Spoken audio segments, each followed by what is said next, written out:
Oi, pessoal, boa tarde. Sejam bem-vindos ao nosso encontro. Hoje a gente vai trabalhar músculo liso, processo de contração e excitação no músculo liso. Também é um conteúdo mais curto, né? Se a gente for analisar no livro, a gente tem um conteúdo, tem um capítulo que ele acaba sendo só 3 ou 4 páginas, algo rápido também, certo? E aí, a aula de ontem também já está sendo disponível no canal. Eu estou terminando de concluir o envio. E essa daqui de hoje também, assim que terminar, já vou começar a prosseguir o envio para deixar no canal, tá bom? Vou colocar a apresentação aqui para a gente iniciar.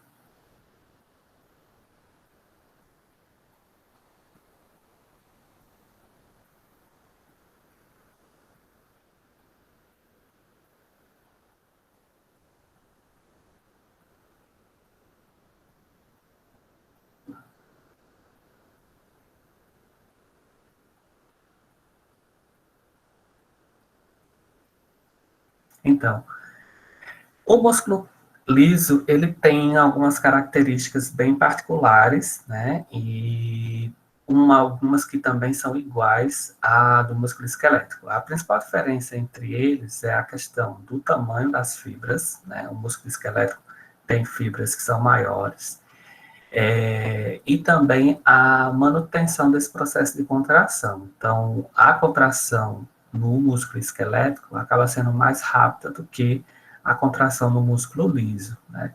Esse processo acaba sendo diferente em termos de tempo, né? É característico o músculo liso de ter um processo de contração tônica, né, mais forte e prolongado. Esse é o resultado de que acontece a partir da disposição das actinas e da miosina, né? Da disposição das fibras do músculo liso. E também por outro processo que a gente vai ver, que é a dependência direta também do cálcio para o processo de contração, que acaba diferenciando o tempo de contração entre o músculo liso e o músculo esquelético.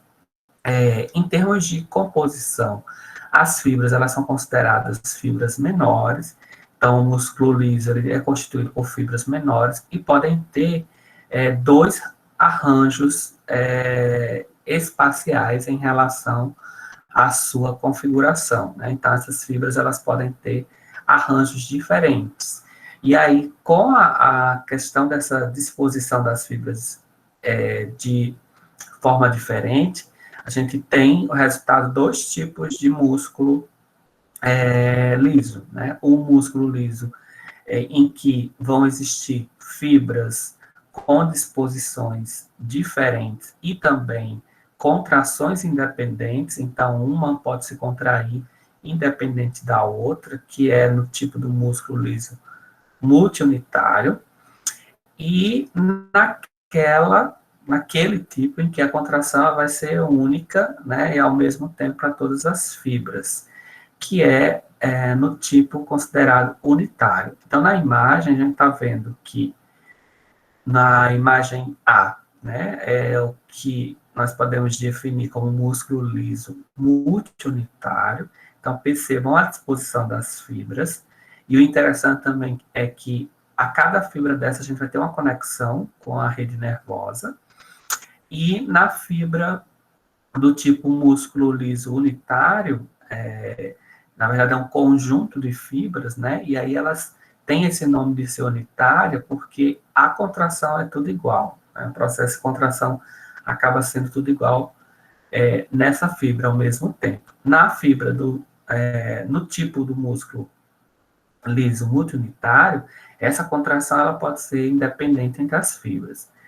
O arranjo da miosina e actina é algo que é parecido com o músculo esquelético, mas o diferencial é que a miosina ela vai ter uma disposição das cabeças em ambos os sentidos, e isso vai facilitar o processo de contração do músculo liso de forma universal. Quando a gente compara com o músculo esquelético, o tipo de padrão da distribuição da miosina com a actina é quase igual, né? É quase em uma única direção. Já no músculo liso, esse arranjo vai ser diferenciado, possibilitando a conexão e a contração desse músculo liso de forma total e também em vários arranjos. E isso é um diferencial eficiente para que o músculo liso tenha uma contração também mais tônica, né, em comparação ao músculo esquelético. Onde é que a gente pode encontrar esses tipos de músculo, né? No caso, o músculo liso. O músculo liso multiunitário, a gente consegue encontrar na íris do olho, né? É interessante que a disposição da rede nervosa é independente, né? E aí acaba tendo também uma possibilidade de ter movimentos, de certa forma, involuntários, né? Já o simples, né, ou o unitário, que também é conhecido como visceral, importante destacar isso, por quê? Porque o músculo liso unitário ou visceral, ele é muito típico revestindo as vísceras, né? E também, além das vísceras, a parede, por exemplo, da bexiga, as vísceras, no caso, a agora esqueci o nome. Eita, deu um branco agora. A bilis também, né? E também a vesícula. As vesículas, era essa palavra que estava tentando lembrar. A vesícula, porque são órgãos que estão desempenhando aí um papel, geralmente em produção de alguma substância, né? E esse tecido é encontrado nesses órgãos também. O que a gente está vendo a imagem, né, da presença desse tubo, desse músculo unitário, um músculo liso unitário, na região do trato gastrointestinal, em específico da região do intestino delgado. Então, vejam só a disposição da fibra envolvendo esse tubo, né, que é o trato gastrointestinal, e aqui a gente está observando a diferenciação da disposição desse músculo liso, que nesse caso é multiunitário, na região próxima à íris do olho, né? Essa região muscular que fica próxima à íris do olho, que tem uma disposição totalmente diferenciada. Em termos de inervação, a gente tem uma disposição autônoma, aqui por nervos autônomos, né? Aqui também, mas a diferença é que vão haver várias inervações para cada fibra, e aqui apenas uma, né? E o interessante também é que essas disposições em relação à corrente de nervos, ela tem um espaçozinho antes de chegar na fibra muscular, em ambos os casos, tanto no multiunitário como também no visceral. Esses são os dois tipos de músculo liso. Quais as características, né? As dimensões físicas, elas são menores em termos de fibra, né? A disposição da fibra é menor. A organização vai ser em feixes ou folhetos. Isso significa que o processo de contração pode acontecer numa conformação espacial total, né? A resposta acaba sendo diferente aos estímulos. Geralmente, uma contração do músculo esquelético, ela, na maioria das vezes, é voluntária. No processo de contração do músculo liso, às vezes pode acontecer contrações involuntárias e duradouras. Então, dependendo do órgão ou do tecido, essa contração ela pode acontecer e permanecer por um longo tempo, né? Existe também padrões diferentes da inervação na fibra muscular esquelética. Existe apenas uma cadeia, né, para cada fibra. No liso, podem existir várias, né, para a fibra, vai depender, logicamente, do tipo, se é unitário ou multiunitário, né. Quando é multiunitário, a gente vai ter um padrão maior de inervação, como está mostrando aqui o esquema. Outra diferença é na função. Então, essa função do músculo esquelético que a gente viu é mais o que? De dar força, de dar tensão e também de proteção. No músculo liso, não vai ser preciso ter força, né? A tensão nele vai ser menor, né? E vai ser mais duradoura, né? E eles estão mais relacionados a revestimento, fornecendo proteção, né? Então, se a gente for comparar, por exemplo, o músculo liso do trato gastrointestinal, vai envolver todo o trato gastrointestinal, conferindo proteção e também favorecendo os movimentos peristálticos, que aí acaba sendo diferente do músculo esquelético, que a função é mais revestir, né, dar força, e também algo importante é que o músculo esquelético proporciona o quê? A nossa locomoção, né? O músculo liso está mais envolvido com as características de proteção aos órgãos, né? Se eu for analisar a vesícula, por exemplo, é uma estrutura, um órgão que é revestido e tem uma função de secreção, né? Então, não está correlacionado com o movimento de proteção do músculo esquelético, do esqueleto, por exemplo, mas está envolvido aí com o processo de secreção de alguns tipos de substâncias, que no caso a bilis, né? A bilis não, o líquido que vai compor a bilis também. A característica do músculo liso multiunitário, como eu falei inicialmente, as fibras elas vão ter disposições separadas, né? Atuam de forma independente, vão ter uma só inervação, né? E muito rica em colágeno e glicoproteínas. Esse colágeno é o que vai dar característica, é uma proteína, colágeno, vai dar característica de proteção aos tecidos em que esse músculo vai estar presente, assim como as glicoproteínas. As glicoproteínas têm outra função também, que é sinalização entre células adjacentes, né, que estejam próximas a esse músculo. O exemplo, o músculo ciliar, né, e da íris, que são o músculo ciliar, esse justamente próximo aqui, e a íris, que é essa região muscular muito próxima à pupila do olho, né. Já o liso unitário, ele vai ter uma contração total ao mesmo tempo, acontece tudo uma vez, em uma só fibra, como a gente viu no desenho, na imagem, né? Essas membranas celulares, elas vão ser aderidas entre si. A diferença também do músculo multiunitário é que não há conexão dessas membranas plasmáticas, como acontece no unitário. Então, as fibras, elas estão muito dispostas, muito próximas, e precisam ter uma comunicação entre essas membranas, né? Que são aquelas comunicações, aquelas junções comunicantes que a gente viu na aula introdutória, tá? E elas são responsáveis pela distribuição de nutrientes, transporte de nutrientes entre as fibras, principalmente do cálcio, né? Onde a gente pode encontrar músculo liso do tipo unitário? Ao longo de todo o trato gastrointestinal, como eu citei anteriormente, na bilis, no ducto biliar, nos uréteres, e útero, uréteres tanto no homem como na mulher, né? E os vasos sanguíneos, que é interessante a gente frisar que o endotélio dos vasos sanguíneos é revestido por músculo liso, e o processo de dilatação desses vasos só é possível graças à sua composição, que é de músculo liso.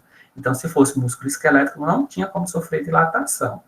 Então, aí a gente já vê outro ponto, que o músculo liso tem essa função de revestimento, de proteção, né, e possibilitando também, em algumas localizações, sofrer dilatação, seja para transportar algumas substâncias, como também se dilatar para passar algumas células de defesa, como é o caso dos vasos sanguíneos, de forma geral, né? Em termos de mecanismo de contração, a gente tem algumas diferenças. O músculo liso também vai ser composto por actina e miosina, mas existem algumas diferenças muito significativas. A primeira delas é que não vai haver aquele complexo troponina. Então, se eu não tenho troponina, onde é que esse cálcio vai se ligar, né? A gente vai ver também que existe outra molécula que vai substituir a função da troponina. A disposição da miosina e actina, ela acaba sendo diferenciada. Se a gente for analisar essa imagem, onde a gente consegue ver fisicamente esse músculo liso, As fibras de actina e miosina, elas vão estar também numa configuração em paralelo, mas a gente vai ter uma disposição maior de actina, né? A miosina, ela apresenta um filamento mais condensado e com projeções das cabeças em ambos os sentidos, não só em um sentido, como era comum no músculo esquelético. Então, a gente está em ambos os sentidos. É o que vai proporcionar a contração de forma universal, né, em todo espaço, em todo espaçamento aí da fibra. E também a gente vai ter a presença nesse músculo de corpos densos. Esses corpos densos vão ter a mesma função dos discos Z.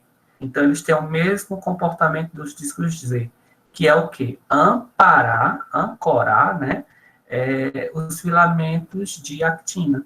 Então, entre um corpo denso e outro, eu posso dizer que esse seria o arranjo, seria um sarcômero, né? Mas que na fibra muscular lisa não tem essa definição de sarcômero. Mas eu posso fazer essa comparação. Entre cada um corpo denso, existe a disposição de miosina e actina, que vão interagir, provocando o processo de contração muscular, né? As pontes cruzadas presentes na miosina, elas têm essa disposição diferenciada, né? E ela proporciona essa contração numa rotatividade universal, envolvendo toda a área, tá? Então, o músculo ele não vai contrair só no aspecto horizontal, por exemplo. Ele tanto vai contrair no aspecto horizontal, como também transversal. Isso a importância desse músculo. E a importância também que faz com que a contração dure mais, permaneça por mais tempo, porque as fibras de actina e miosina estão à disposição que pode haver a contração completa desse músculo, quando comparada ao músculo esquelético, que não tinha esse padrão de contração, né? Fazendo essa comparação, músculo liso em relação ao músculo esquelético vai ter uma contração tônica e prolongada por mais tempo, vai ter uma baixa frequência dos ciclos, porque esse ciclo significa, a conexão entre miosina e actina é menor, essa ligação, é cada 1:10, em relação ao músculo esquelético, em que você tinha uma proporção maior dessa conexão e de forma também mais rápida.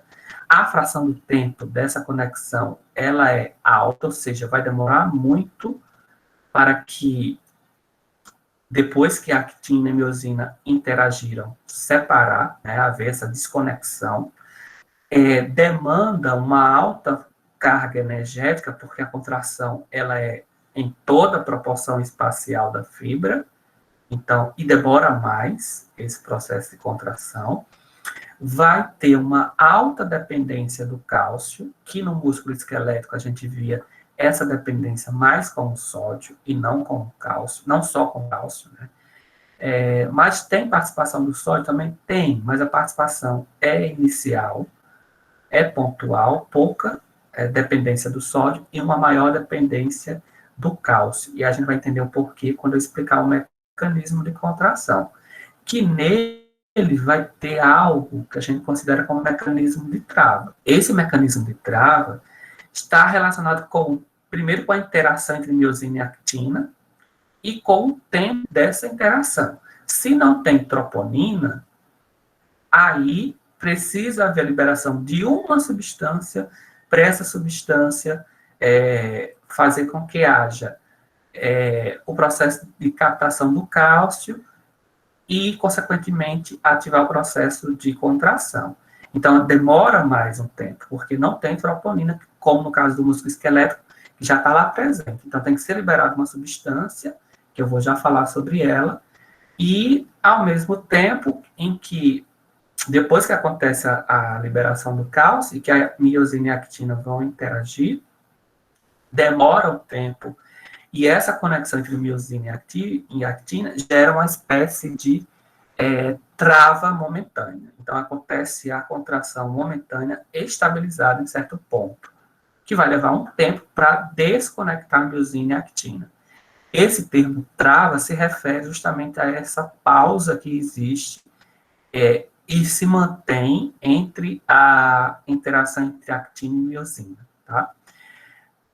Nos músculos lisos, principalmente os músculos unitários, no caso, que reveste a bexiga, existe um fenômeno chamado estresse e relaxamento reverso, que nada mais é do que quando, por exemplo, a bexiga, eu acho que eu coloquei até uma imagem aqui, coloquei. A gente está vendo a imagem, a bexiga no estado normal, né? E quando a bexiga, ela começa a encher. Então, a bexiga hiperativa e provocando o processo de micção, o que, é que a gente vai ter? À medida em que essa bexiga vai se enchendo, vai aumentando o volume e vai aumentando a pressão, né?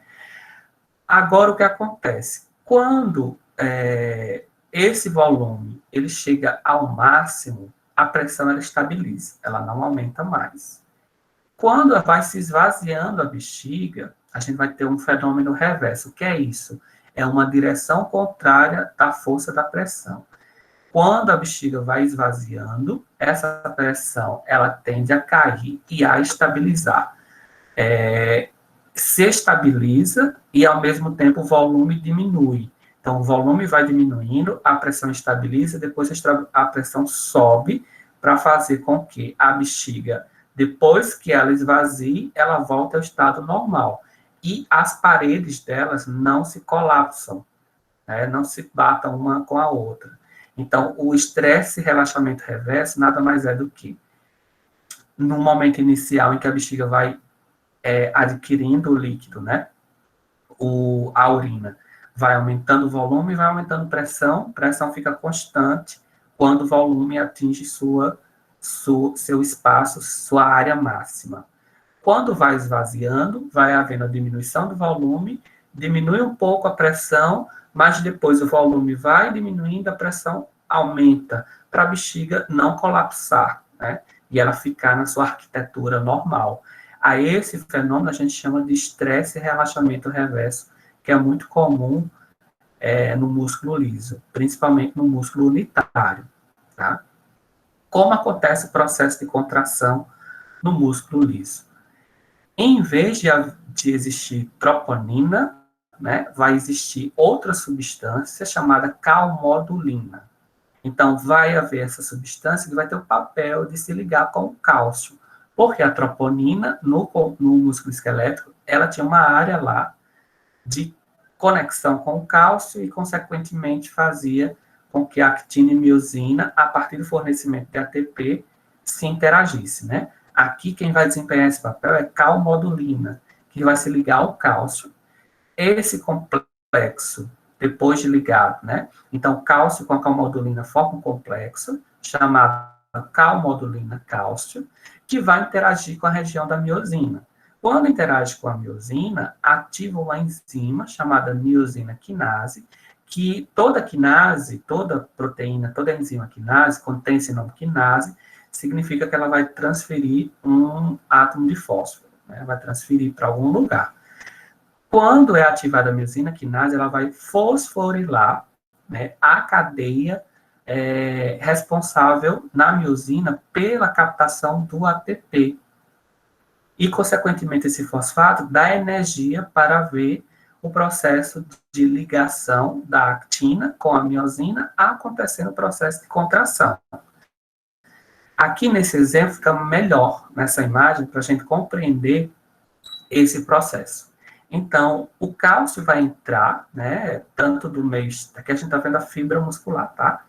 O cálcio entra, né, essa concentração elevada, essa entrada do cálcio pelo aquele canal de cálcio, né, o cálcio entra por difusão, porque a concentração é maior fora da célula, tá? Fora da fibra muscular.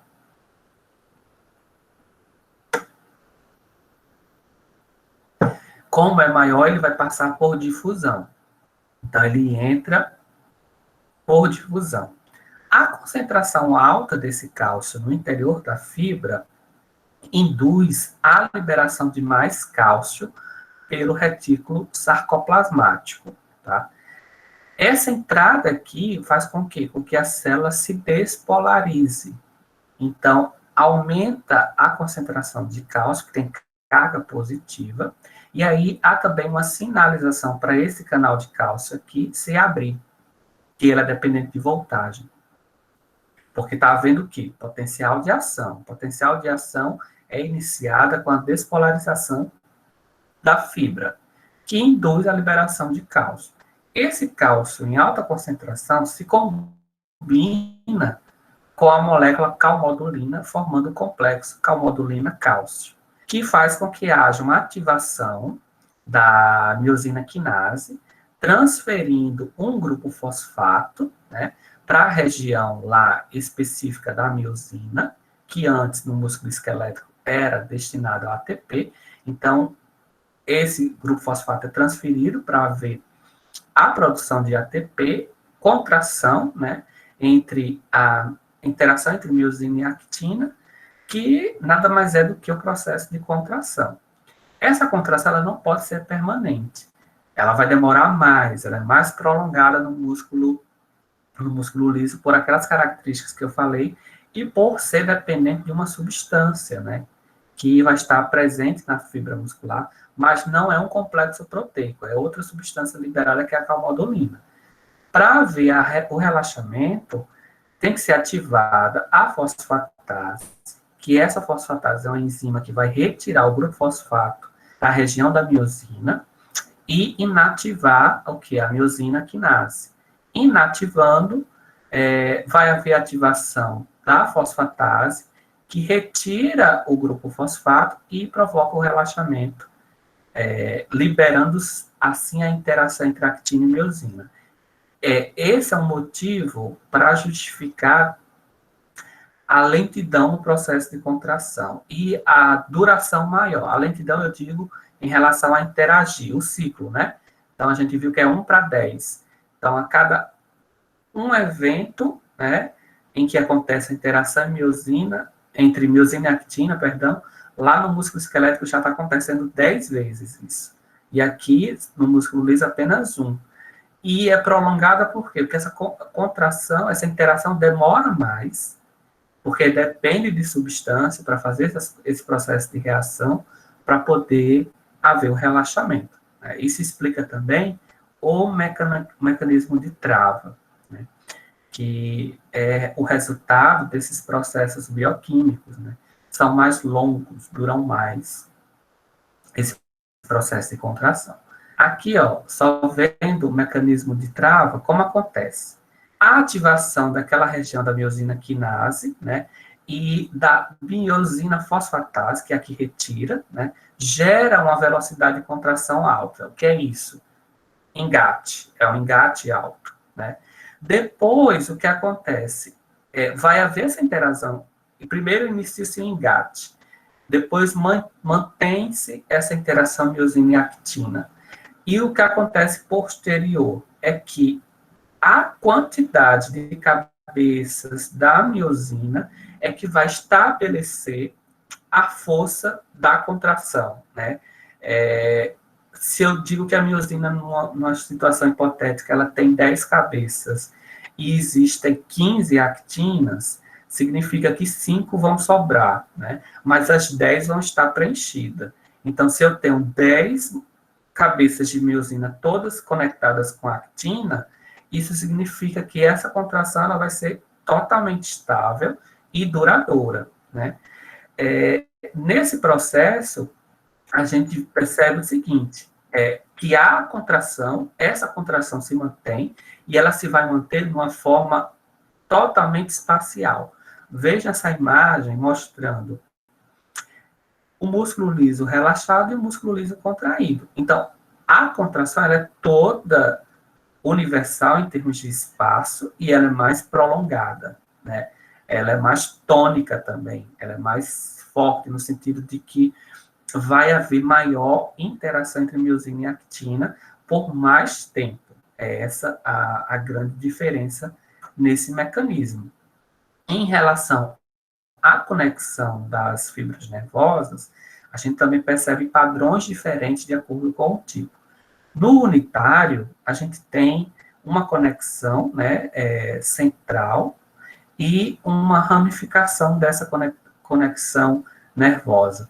Na região espacial, que é essa região da chegada do nervo à fibra, existe um espaço. Nesse espaço é que vão ser liberados neurotransmissores. Esses neurotransmissores, eles podem ser acetilcolina, como no músculo esquelético, e também noradrenalina. Então, existem esses dois neurotransmissores, que um pode agir contraindo e o outro pode induzir o relaxamento, né? A inibição do processo de contração, que é uma diferença que não tem no músculo esquelético. O músculo esquelético só libera acetilcolina. Aqui a gente tem noradrenalina e acetilcolina também, né? Nessa liberação desses neurotransmissores. De onde é que vem esses neurotransmissores? De dentro da rede nervosa, a partir do espaçamento das camadas da célula do axônio, um espaçamento na camada que reveste o axônio, e aí proporciona essa liberação, né? No muscular esquelético, a gente tinha umas bolsas lá sendo liberadas nas fendas, né? Era muito próximo ao músculo. Aqui não, é acima do músculo. Veja que existe um espaço, né? Esse espaço a gente chama de varicosidades, que são os espaços onde vai haver a liberação desses neurotransmissores, né? E tem também as junções comunicantes, que são esses pontinhos que ficam em interseção às fibras do unitário. No multiunitário não tem a presença dessas junções comunicantes. Por quê? Porque estão separadas as fibras, né? Aqui elas estão todas unidas e precisam haver essas junções comunicantes para facilitar a comunicação célula a célula, como eu falei, e também a liberação mais rápida de cálcio, proporcionando o processo de contração. Como eu falei, acetilcolina, norepinefrina ou noradrenalina, mesma coisa. O esquema em relação à ação deles é a mesma coisa, são liberados, e esses neurotransmissores vão se ligar a receptores específicos. Quando se liga a receptores específicos, proporciona a ação inicial, que seria a entrada do cálcio, né, por um canal específico. A gente está vendo aqui o receptor de acetilcolina, que é esse aqui, o acetilcolina aqui, ele vai se ligar e, consequentemente, abrir os canais que não está mostrando aqui, seriam os canais de cálcio, né? Aquele mesmo processo que a gente viu no músculo esquelético. A diferença é que alguns, ou acetilcolina ou norepinefrina, podem estimular, e o outro inibir. Geralmente, a ação desses neurotransmissores é assim: se a acetilcolina estimula a contração, a norepinefrina vai inibir. Se a norepinefrina estimula, a acetilcolina vai inibir. Eles têm comportamentos inversos em termos de estimular ou não a contração. No músculo liso, a gente tem alguns potenciais característicos. No músculo esquelético, a gente já tem um potencial lá, que seria o potencial em ponta, né? Nós vamos ter no músculo liso em ponta, em onda e em platô. Esse em onda, ele é a junção de ponta e onda. Então, a gente vai ver melhor no esquema. A figura mostra o potencial em ponta. Quem gera esse potencial em ponta? A gente vê que vai menos 60, é muito eletronegativo no interior. Quando há o potencial, ele sobe a mais ou menos um pouquinho mais de zero, que é comum tanto no músculo esquelético como no músculo liso também acontece, né? Isso vai depender do tipo de músculo liso, né? Tem músculo liso que tem a combinação do em ponta. Então, acontece em ponta e acontece em onda, que é esse intervalo maior aqui. Quando o potencial cai, volta a eletronegatividade, depois vai subindo lentamente, e depois dá um pico. Esse movimento aqui em ponta, ele é muito comum, por exemplo, no músculo liso da íris. Aqui, em ondas lentas, é comum no trato gastrointestinal, provocando os movimentos peristálticos, né? E quem é que gera esse potencial em ponta? No caso aqui, é principalmente sódio, como eu falei. Mas esse intervalo, né, mais lento, o de ondas lentas, é provocado pelo cálcio. Então, a gente vai ter músculo liso. No geral, eles são todos maior dependentes de cálcio, mas podem ter aqueles músculos lisos que precisam de sódio para dar aquela contração em ponta, mas a maioria do músculo liso vai ser a combinação do sódio com o cálcio. Então, se a gente for analisar esse potencial em ondas lentas, a gente vai ter inicialmente a entrada de sódio, que vai dar essa elevação na eletropositividade, né, deixando de ser eletronegativo, aumentando a eletropositividade, e depois, né, a ponta aqui, nesse intervalozinho a gente já vai ter a influência do cálcio, da abertura do cálcio, que ele vai manter por mais tempo essa contração. Ainda é maior no platô. Ó, no platô, a gente vai ter uma elevação pontual, né? Aqui a gente tem a participação do cálcio e sódio, mas vejam depois que cai um pouquinho. O que acontece aqui, a abertura dos canais de cálcio é mais lento, e também é mais lento para fechar. Então, significa que vai ter mais cálcio circulando por mais tempo. Se tem mais cálcio circulando por mais tempo, gera um platô, ou seja, ainda está eletropositivo, né? Vai baixando essa eletropositividade até voltar ao quadro de eletronegatividade. Então, eu vou ter pico aqui, provocado principalmente por abertura de sódio e cálcio, depois a manutenção da quantidade de cálcio, que mantém a eletronegatividade mais alta, né, indo muito próximo a zero, e depois essa queda, que é quando acontece o fechamento total dos íons do canal de cálcio, voltando a eletronegatividade ao potencial de repouso na fibra do músculo liso. Onde é que a gente pode ver esse tipo de potencial em platô? Na contração do útero, né? Então, é muito comum esse tipo, porque é mais duradoura a contração, né? E é necessário que essa contração seja mais duradoura e que tenha esse intervalo na forma de platô.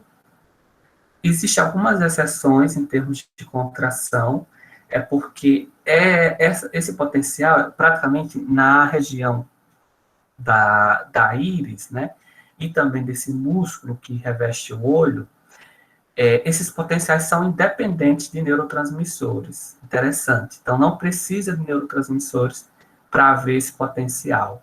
É gerado principalmente pela diferençazinha de sódio, né, que acontece. Aí entra como uma exceção nesses potenciais que não são dependentes, aliás, desses potenciais que são dependentes de neurotransmissores. Nesse caso aqui, não existe uma necessidade de um neurotransmissor. Acontece esse potencial independente, né, de neurotransmissor. E, para finalizar, a gente vê a estrutura do retículo sarcoplasmático, que é diferente do músculo esquelético. Ele vai possuir os túbulos T também, que vão estar numa configuração... perdão, gente. Na verdade, o que acontece? Esse retículo sarcoplasmático, ele vai estar envolvendo toda a fibra, né? Existem áreas aqui em que vai haver a liberação do cálcio, né? Essa liberação, vejam só que o retículo são essas projeções aqui que estão muito perto de uma abertura. Essa abertura aqui nada mais é do que uma substituição do túbulo T, que são as cavéolas, tá? Eu me equivoquei um pouquinho antes de falar. Então, não existe túbulos T no músculo liso, mas vão existir algo análogo, algo parecido, que são as cavéolas, que são os locais em que esse cálcio vai ser distribuído por toda a fibra muscular, né? Então, como é uma ação pelo cálcio, esse cálcio também precisa ser controlado. E a gente tem aí, auxiliando ao retorno desse cálcio para o retículo, também a bomba de cálcio. Então, a bomba de cálcio, ela retoma. No músculo esqueleto, a gente tinha aquela outra substância, né, que auxiliava no sequestro, né, que era a calciquestrina. Né? Aqui a gente não tem essa substância, vai ter apenas a ação da bomba de cálcio, atuando aí para o sequestro do cálcio, tá? Pessoal, dúvidas? É um conteúdo bem simples, né? Bem resumido. A gente falar rapidamente, porque o capítulo também é curto, né?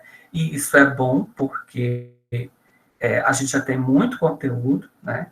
Você já tem muito conteúdo para ler, e quando o capítulo é menor, é melhor para compreender. A fisiologia cardíaca também, o capítulo, o músculo não, o capítulo é pequeno. Né? Se vocês forem analisar no livro, basicamente são 3 ou 4 páginas só, esses capítulos, é um pouquinho mais curto, diferente dos outros, né, que são um pouco mais longos, tá? Dúvidas, pessoal, sobre esse conteúdo? Deixa eu olhar aqui o chat. Tudo bem. Então, só lembrando que semana que vem a gente continua, né? Os seminários vão ser só na outra semana. Na semana que vem, deixa eu só conferir nosso cronograma. Eu já estou postando a aula de ontem, que aconteceu um probleminha com a internet, eu não consegui colocar ontem mesmo, né? Ó, atualizando, semana que vem, músculo cardíaco e sistema arterial e venoso, né? E na outra semana, os seminários e na outra avaliação. Então, um bom tempo ainda para vocês se prepararem, né? Tanto o seminário como a avaliação. Aí eu queria saber de vocês em relação à divisão lá dos temas, como ficou. Vocês podem me mandar depois, se deu certo a divisão. Tudo bem. Aí é bom porque eu já vou divulgando, né? Já vão construindo os seminários, tá bom? Duração do seminário, mais ou menos 20 a 25 minutos, cada um, tá? A gente vai ter aí 10 seminários, e divididos 5, né, num dia e 5 no outro. Vejam só, mais algum aviso, deixa eu lembrar. Não, nenhum aviso mais. Então, vou deixar a aula daqui a pouco já no canal, tá certo? Para vocês acessarem e ir estudando. E vão lendo, né? Aquela velha história, não deixa acumular conteúdo, tá bom? Então, bom fim de semana para vocês. Qualquer dúvida, pode mandar mensagem no WhatsApp ou pelo Classroom mesmo, tá? Então, bom fim de semana. Tchauzinho.